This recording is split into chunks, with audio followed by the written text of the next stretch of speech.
ವಿಜಯಪುರ ಜಿಲ್ಲೆ ಸಿಂದಗಿ ಠಾಣೆಯಲ್ಲಿ ಹೋಳಿ ಹಬ್ಬ ಹಾಗೂ ರಂಜಾನ್ ಹಬ್ಬದ ಪ್ರಯುಕ್ತ ಶಾಂತಿ ಸಭೆ ನಡೆಸಲಾಯಿತು.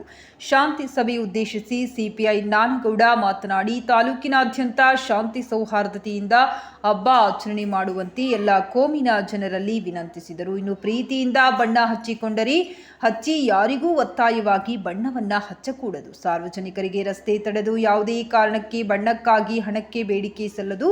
ಒಂದು ವೇಳೆ ಹಣಕ್ಕೆ ಒತ್ತಾಯಿಸಿದ್ದು ಕಂಡುಬಂದರೆ ಮುಲಾಜಿಲ್ಲದೆ ನಿರ್ದಾಕ್ಷಿಣ್ಯವಾಗಿ ಕ್ರಮ ಕೈಗೊಳ್ಳಲಾಗುತ್ತದೆ ಎಂದು ಪುಂಡ ಪೋಖರಿಗಳಿಗೆ ಖಡಕ್ ವಾರ್ನಿಂಗ್ ನೀಡಿದರು. ಬಳಿಕ ಸಿಂದಗಿ ಪಿಎಸ್ಐ ಆರಿಫ್ ಮುಸಾಫಿರ್ ಮಾತನಾಡಿ, ಜಿಲ್ಲಾ ವರಿಷ್ಠಾಧಿಕಾರಿಗಳ ಆದೇಶದ ಮೇರೆಗೆ ಸಾಮಾಜಿಕ ಜಾಲತಾಣದ ಮೇಲೆ ಹದ್ದಿನ ಕಣ್ಣು ಇಡಲಾಗಿದೆ. ಯಾರಾದರೂ ಸಾಮಾಜಿಕ ಜಾಲತಾಣದಲ್ಲಿ ಶಾಂತಿ ಕದಡುವ ಕಾಮೆಂಟ್ ಮಾಡುವುದಾಗಲಿ, ಪ್ರಚೋದನಕಾರಿ ಪೋಸ್ಟ್ ಹಾಕಿ ಸಾರ್ವಜನಿಕರಲ್ಲಿ ಅಶಾಂತಿ ಸೃಷ್ಟಿಸುವ ಕೆಲಸ ಮಾಡಿದರೆ ಮುಲಾಜಿಲ್ಲದೆ ಒದ್ದು ಒಳಗೆ ಹಾಕಲಾಗುವುದು. ಹೋಳಿ ಹಬ್ಬದಂದು ಪರೀಕ್ಷೆ ನಡೆಯುತ್ತಿದೆ, ಯಾವುದೇ ಕಾರಣಕ್ಕೂ ವಿದ್ಯಾರ್ಥಿಗಳಿಗೆ ತೊಂದರೆ ಕೊಡಕೂಡದು ಅಂದು ಇಡೀ ದಿನ ನಮ್ಮ ಸಿಬ್ಬಂದಿ ಪೆಟ್ರೋಲಿಂಗ್ ಗಸ್ತಿನಲ್ಲಿ ಇರುತ್ತಾರೆ. ಯಾರಾದರೂ ಅಸಭ್ಯವಾಗಿ ವರ್ತಿಸಿದ್ದು ಕಂಡುಬಂದರೆ ಯಾರನ್ನೂ ಬಿಡಲ್ಲ. ಎಲ್ಲ ಧರ್ಮೀಯರು ಸೌಹಾರ್ದತೆಯಿಂದ ಎರಡು ಹಬ್ಬ ಆಚರಿಸಲು ವಿನಂತಿಸಿದರು. ಇದೇ ವೇಳೆ ಯಾರಾದರೂ ಮದ್ಯಪಾನ ಮಾಡಿ ಬೈಕ್ ಚಲಾಯಿಸಿದಾಗ, ನಾವು ದಂಡ ಹಾಕಿದಾಗ ಯಾರೂ ಮದ್ಯ ವ್ಯಸನಿಗಳು ಬಿಡಿಸಲು ಬರಬೇಡಿ. ಅವರಿಗೆ ಬುದ್ಧಿ ಹೇಳಿ, ನೀನು ತಪ್ಪು ಮಾಡಿದೀಯಾ, ದಂಡ ಕಟ್ಟಿ ಹೋಗು ಅಂತ ಹೇಳಿ. ಮತ್ತು ಎಲ್ಲ ಬೈಕ್ ಸವಾರರು ಹೆಲ್ಮೆಟ್ ಧರಿಸಿ ನಿಮ್ಮ ಕುಟುಂಬ ಉಳಿಸಿ ಎಂದು ಮನವಿ ಮಾಡಿದ್ದು ವಿಶೇಷವಾಗಿತ್ತು. ಇದೇ ಸಂದರ್ಭದಲ್ಲಿ probationary D Y S P Murtuza Khadri, crime branch P S I Naduvinakeri ಅವರು ಉಪಸ್ಥಿತರಿದ್ದರು. ಪಟ್ಟಣದ ಪ್ರಮುಖರಾದ ಕಾಂಗ್ರೆಸ್ ಮುಖಂಡರ ರಜತ್ ತಾಂಬೆ, ಡಿಎಸ್ಎಸ್ ಮುಖಂಡ ರಾಕೇಶ್ ಕಾಂಬ್ಳೆ, ಬಜರಂಗ ದಳದ ಅಧ್ಯಕ್ಷ ಶೇಖರ್ ಗೌಡ ಬನ್ನೆಟ್ಟಿ ಮಾತನಾಡಿ, ಎಲ್ಲಾ ಧರ್ಮೀಯರು ಶಾಂತಿ ಸೌಹಾರ್ದತೆಯಿಂದ ಅಣ್ಣ ತಮ್ಮಂದಿರಂತೆ ಎರಡೂ ಹಬ್ಬ ಆಚರಿಸಲು ಪಟ್ಟಣದ ಜನರಲ್ಲಿ ಮನವಿ ಮಾಡಿಕೊಂಡರು. ರಾತ್ರಿ ಹೊತ್ತಲ್ಲಿ ಕುಡಿದು ಮದ್ಯಪಾನ ಮಾಡುವುದನ್ನ ಸ್ವಲ್ಪ ಅವಾಯ್ಡ್ ಮಾಡಿ. ಆಮೇಲೆ ನಾವು ಹುಡುಕೊಂಡು ತಗೊಂಡು ಡಿ ಕೇಸ್ಗಳನ್ನ ಹಾಕಿರ್ತೀವಿ, ಅಂಥವ್ರನ್ನ ದಯಮಾಡಿ ಬಿಡ್ಸಕ್ ಬರಕ್ ಹೋಗ್ಬಿಡ್ರಿ. ಅಲ್ಲ, ಇರೋ ಮಾತನ್ನ ಹೇಳ್ತಿದೀವಿ. ಯಾಕಂದ್ರೆ ಯಾರ್ದೋ ಒಂದು ಜೀವನ ಉಳಿಸ್ಬೇಕಂತ ನಾವು ಪ್ರಯತ್ನ ಮಾಡ್ತಿರ್ತೀವಿ. ಸುಮ್ಮನೆ ಅದಕ್ಕೆ ಬಂದು ಕಿರಿಕಿರಿ ಹಚ್ಚಿ ಡಿ ಕೇಸ್ಗಳನ್ನ ಹಾಕ್ಬೇಡ್ರಿ, ಬಿಡ್ ಕಳ್ಸ್ರಿ, ನಮ್ಮವ್ರದಾರ ನಿಮ್ಮವ್ರದಾರ, ಇದು ಬೇಡ. ದಯಮಾಡಿ ಅಂತವ್ರು ಯಾರಾದ್ರೂ ನಿಮ್ಮ ಹತ್ರ ಬಂದ್ರೆ ದಯಮಾಡಿ ನೋಡಪ್ಪ ದಾರು ಕುಡ್ದಿದೆ ಅಂತ ಹಿಡಿದಿದಾರ, ದಂಡ ಕಟ್ಟಿ ಹೋಗು ಅಂತ ಹೇಳ್ಬೇಕು. ಚಾಂದಕೋಟೆ ಊರಲ್ಲಿ ಅವ್ರಿಬ್ರು ಹೆಲ್ಮೆಟ್ ಹಾಕಿದ್ದಿದ್ರೆ ಪಾಪ ಇಬ್ರು, ಒಬ್ಬ ಇನ್ನೂ ಜೀವಂತ ಇದ್ದಾನೆ, ಬಟ್ ಸ್ವಲ್ಪ ಅನ್ಕಾನ್ಶಿಯಸ್ ಇದ್ದಾನೆ, ಇನ್ನೂ ಅವನಿಗೆ ಪ್ರಜ್ಞೆ ಬಂದಿಲ್ಲ, ಸೀರಿಯಸ್ ಇದ್ದಾನೆ. ಇನ್ನೊಬ್ಬ ಚಾಂದಕೋಟೆಯಲ್ಲಿ ವ್ಯಕ್ತಿ ಮೋಟರ್ ಸೈಕಲ್ ಮೇಲೆ ಸಾಯಂಕಾಲ ಹೋಗ್ಬೇಕಾದ್ರೆ ಏನೋ ಸ್ವಲ್ಪ ಸ್ಪೀಡಲ್ಲಿ ಇರ್ಬೇಕಾದ್ರೆ ಬ್ರೇಕ್ ಹಚ್ಚಿದಾನೆ, ಸ್ಕಿಡ್ ಆಗಿ ಬಿದ್ದು ತಲೆಗೆ ಪೆಟ್ಟಾಗಿ ಸ್ಪಾಟ್ ಡೆತ್ ಆಗಿದ್ದಾನೆ, ಹೆಡ್ ಇಂಜುರಿ ಆಗಿ ಡೆತ್ ಆಗಿದ್ದಾನೆ. ಆದ್ದರಿಂದ ದಯಮಾಡಿ ತಾವೆಲ್ಲ ಬಂದಿದ್ದೀರಿ, ಆಲ್ಮೋಸ್ಟ್ ಎಲ್ಲರೂ ಸ್ವಲ್ಪ ಹೆಲ್ಮೆಟ್ಗಳನ್ನ ಉಪಯೋಗಿಸಿ, ಬಳಸಿ, ಹೆಲ್ಮೆಟ್ ಅನ್ನ ಬಳಸ್ರಿ. ಅದರಿಂದ ನಿಮ್ಮ ಜೀವನ ರಕ್ಷಣೆ ಆಗುತ್ತೆ. ಯಾರು ಹೆಲ್ಮೆಟ್ ಹಾಕೊಂಡಿರ್ತಾರಲ್ಲ ಅವ್ರ ಜೀವನನೇ ಅದಕ್ಕೆ ರಕ್ಷಣೆ ಆಗುತ್ತಾ. ಒಂದು ದುಡಿಯೋ ಕೈ ಮನೆಯಿಂದ ಹೋದಾಗ ಎಷ್ಟು ಸಮಸ್ಯೆ ಆಗುತ್ತೆ ಅನ್ನೋದನ್ನ ಆ ಮನೆಯನ್ನವರಿಗೇನೆ ಗೊತ್ತಾಗುತ್ತದೆ. ಅದಕ್ಕೆ ದಯಮಾಡಿ ಎಲ್ಲರೂ ಹೆಲ್ಮೆಟ್ಗಳನ್ನು ಬಳಸಿ. ಯಾರೂ ಸಹಿತ ರಾತ್ರಿ ಹೊತ್ತಲ್ಲಿ ಓಡಿಸಿ ಅದನ್ನೊಂದು ರಾದ್ದಾಂತ ಮಾಡಿಟ್ಟಿರುವಂತ ವಿಚಾರಗಳು ತಮ್ಮೆಲ್ಲ ಗಮನಕ್ಕೆ ಇದ್ದೇ ಇರ್ತವೆ. ಆದರೆ ನೀವು ಸೂಕ್ಷ್ಮವಾಗಿ ವಿಚಾರ ಮಾಡಿದಾಗ ನೋಡಿದಾಗ ನಾವು ಯಾರೂ ಬದಲಾಗಿಲ್ಲ. ನಮ್ಮ ಅಕ್ಕಪಕ್ಕದ ಮನೆಯಲ್ಲಿ ಎಲ್ಲರೂ ಆಜು ಬಾಜುದಲ್ಲಿ ನಾವು ಒಂದೇ ಸಮಾಜದವ್ರು ಇರೋಲ್ಲ, ಎಲ್ಲರ ಜೊತೆ ಬೆರಿತೀವಿ, ಎಲ್ಲರ ಜೊತೆನೂ ಓಡಾಡ್ತೀವಿ. ಏನದು ಎಲ್ಲ ಧರ್ಮದ ಸ್ನೇಹಿತರು ನಮಗಿರ್ತಾರ. ಅವ್ರು ಇಲ್ಲದೆ ನಮ್ಮ ಜೀವನ ನಡೆದಿಲ್ಲ ಅನ್ನೋದು ನಾವು ತಿಳ್ಕೊಂಡಾಗ ಇವು ಯಾವುದೂ ಪ್ರಾಬ್ಲಮ್ಗಳು ಬರಲ್ಲ. ಅದಕ್ಕೆ ದಯಮಾಡಿ ಈ ಒಂದು ಅವಕಾಶ ಬಂದಿದೆ, ಯಾವಾಗ ಈಗ ಹೋಳಿ ಹುಣ್ಣಿಮೆ ಮತ್ತು ರಂಜಾನ್ ಹಬ್ಬ ಎರಡೂ ಕೂಡಿ ಬಂದಿದಾವಲ್ಲ, ಇದು ನಮ್ಮಲ್ಲಿರುವಂತ ಕೋಮು ಸೌಹಾರ್ದತೆಯನ್ನ, ಸಹೋದರತೆಯನ್ನ ಸಾರುವಂತ, ನಾವು ಎಷ್ಟು ಬಾಂಧವ್ಯದಿಂದ ಇದೀವಿ ಅನ್ನೋದನ್ನ ತೋರಿಸುವಂತ ಒಂದು ಅವಕಾಶ ನಮಗೆ ದೇವರು ಮಾಡಿಕೊಟ್ಟಿದ್ದಾನೆ. ಅದನ್ನ ನಾವು ಅಷ್ಟೇ ಸೌಹಾರ್ದತೆಯಿಂದ ಇರುವಂತ ಪ್ರಯತ್ನವನ್ನು ಮಾಡೋಣ. ಎಲ್ಲಾ ಘಾತುಕ ಚಟುವಟಿಕೆಗಳಲ್ಲಿ ಭಾಗವಹಿಸುವಂಥದ್ದು ಅಥವಾ ಕಾನೂನು ಸುವ್ಯವಸ್ಥೆಗೆ ಧಕ್ಕೆ ತರುವಂತ ಕೆಲಸಗಳನ್ನು ಯಾರಾದರೂ ಮಾಡಿದಲ್ಲಿ ಅಂಥವ್ರ ಮೇಲೆ ಸೂಕ್ತ ಕಾನೂನು ಕ್ರಮವನ್ನು ನಾವು ತಗೋತೀವಿ. ಇದು ಒಂದನೇದ್ದು.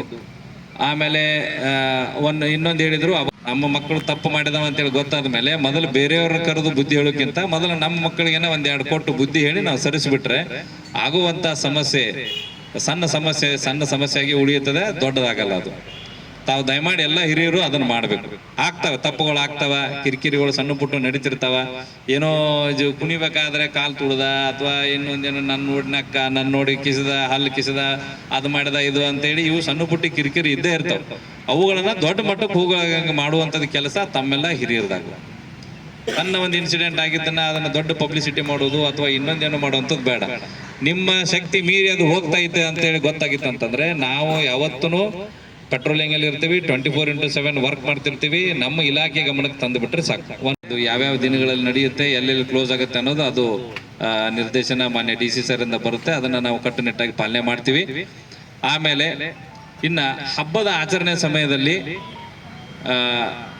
ತಾವು ಹಿರಿಯರಾಗಿ ನಾವೆಲ್ಲರೂ ಚೆನ್ನಾಗಿ ಹಬ್ಬವನ್ನು ಆಚರಣೆ ಮಾಡ್ತಿರ್ತೀವಿ. ಕೆಲವು ಕಿಡಿಗೇಡಿಗಳು ಎಲ್ಲೋ ಒಂದು ತಪ್ಪುಗಳನ್ನು ಮಾಡಿದರೂ ಸಹಿತ ಹಿರಿಯರಾದವರು ಯಾವುದೇ ಸಮಾಜದಲ್ಲಿ, ಯಾವುದೇ ಧರ್ಮದಲ್ಲಿರ್ಬೋದು, ಯಾವುದೇ ಸಮಾಜದಲ್ಲಿರ್ಬೋದು, ಅಂತ ಏನಾದ್ರು ಸಣ್ಣ ಪುಟ್ಟ ಘಟನೆಗಳು, ದೊಡ್ಡ ಘಟನೆಗಳು ಅಂದರೆ ಆಗಕ್ಕೆ ಚಾನ್ಸ್ ಇಲ್ಲ.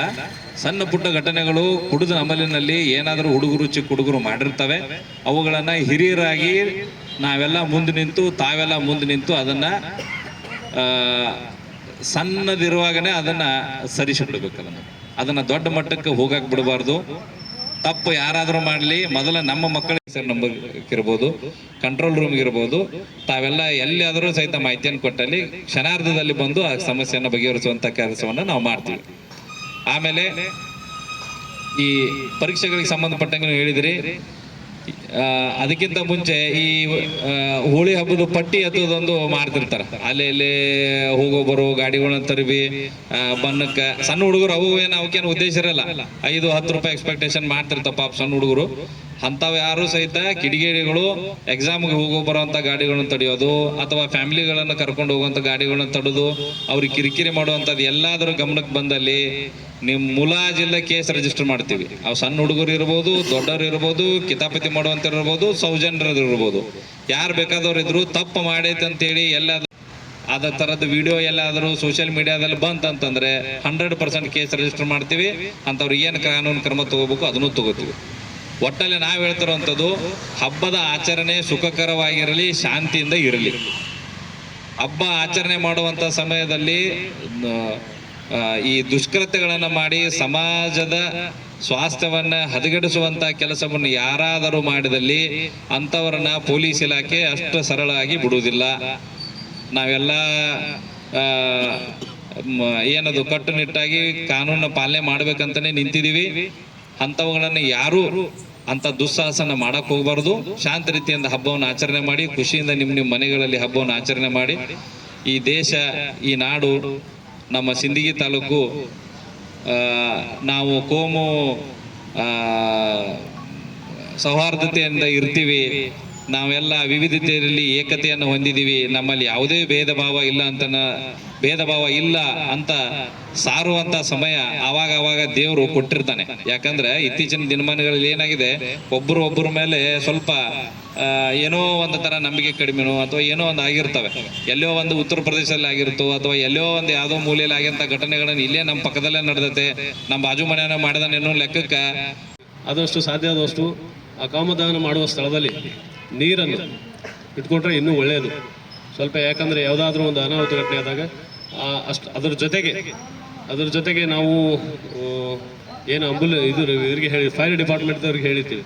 ಸುಮಾರು ಎಲ್ಲ ಗಲ್ಲಿಗಳಲ್ಲಿ ಎಲ್ಲ ಕಡೆ ಇರೋದ್ರಿಂದ ಎಲ್ಲ ಕಡೆ ಅವರು ಅಟೆಂಡ್ ಮಾಡೋಕ್ಕಾಗಲ್ಲ. ಅಂಥವೇನಾದರೂ ಆಗಬಾರ್ದು, ಆದರೆ ಹೇಳ್ತಾ ಇದ್ದರು.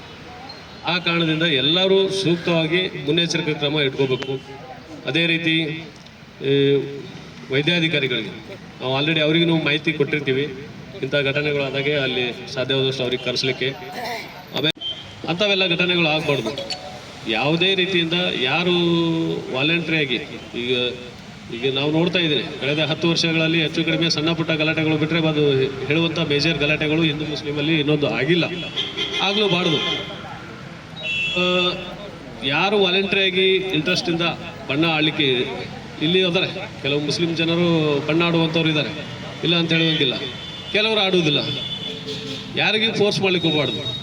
ಆಡೋರಿದ್ರೆ ಆಡಲಿ, ಆಡಲಾರ್ದವ್ರಿಗೆ ಬಣ್ಣ ಎರಚೋದು, ಜಗಳ ಮಾಡ್ಕೋದು, ಕಿತಿಬಿ ಮಾಡ್ಕೋದು, ಈ ಥರ ಯಾವುದೂ ಘಟನೆಗಳು ಆಗಬಾರ್ದು.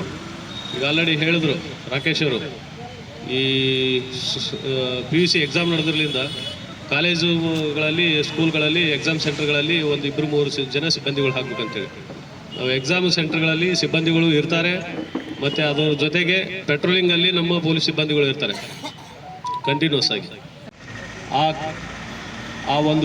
ಈ ಒಂದು ಕಾರ್ಯಕ್ರಮ ಯಾವುದೇ ರೀತಿಯಿಂದ ಈ ರಂಜಾನ್ ಮತ್ತು ಹೋಳಿ ಹಬ್ಬದಲ್ಲಿ ಈ ಥರ ಘಟನೆಗಳು ಆಗಲಿಲ್ಲ ಅಂದರೆ ಈ ಒಂದು ಸಭೆ ಮತ್ತು ತಮ್ಮೆಲ್ಲರನ್ನು ಕರೆಸಿ ಮಾಡಿದ್ದಕ್ಕೆ ಒಂದು ಅರ್ಥ ಇರ್ತದೆ.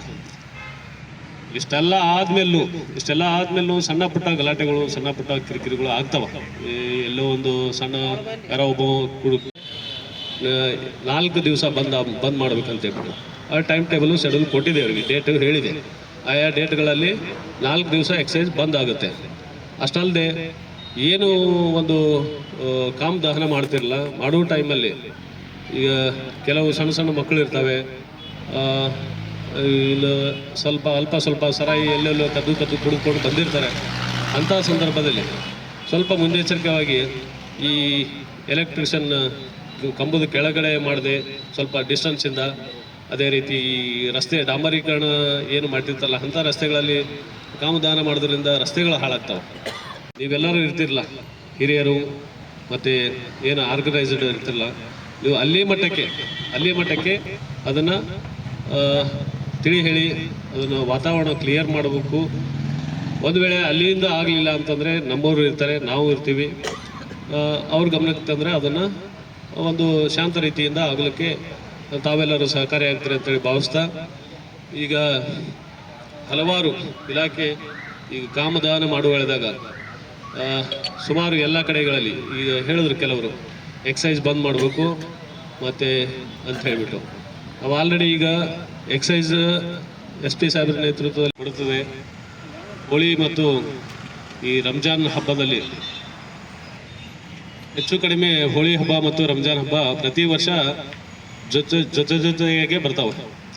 ಅದೇ ರೀತಿ ಈ ವರ್ಷ ಬಂದಿರೋದ್ರಿಂದ ಸುಮಾರು ಹಲವಾರು ಇಲಾಖೆ ಪರವಾಗಿ ಹಲವಾರು ಸುತ್ತೋಲೆಗಳು, ಯಾಕಂದರೆ ಯಾವುದೇ ರೀತಿಯ ಅನಾಹುತಗಳು ಮತ್ತು ಸಮಾಜಘಾತಕ ಶಕ್ತಿಗಳಿಂದ ಸಮಾಜದಲ್ಲಿ ಒಂದು ಅಶಾಂತಿಯನ್ನು ಪಡಿಸುವಂಥ ಆಗಬಾರ್ದು ಅನ್ನೋ ಉದ್ದೇಶಕ್ಕಾಗಿ ಇಲಾಖೆ ಹಲವಾರು ಮುನ್ನೆಚ್ಚರಿಕೆ ಕಾರ್ಯಕ್ರಮಗಳನ್ನು ಮಾಡೋದರ ಮೂಲಕ ಈ ಥರ ತಮ್ಮನ್ನು ಎಲ್ಲರನ್ನು ಕರೆಸಿ ಅಂಥ ಅಹಿತಕರ ಘಟನೆಗಳು ಯಾವುದಾದ್ರೂ ತಮ್ಮ ಗಮನಕ್ಕೆ ಬಂದರೆ ಇಲಾಖೆ ಗಮನಕ್ಕೆ ತರಲಿ ಅನ್ನೋ ಉದ್ದೇಶಕ್ಕಾಗಿ ಏನು ತಮಗೆ ಎಲ್ಲ ಕರೆಸಿ ಒಂದು ಸುತ್ತೋಲೆ ಹೇಳುವುದರ ಮೂಲಕ ಒಂದು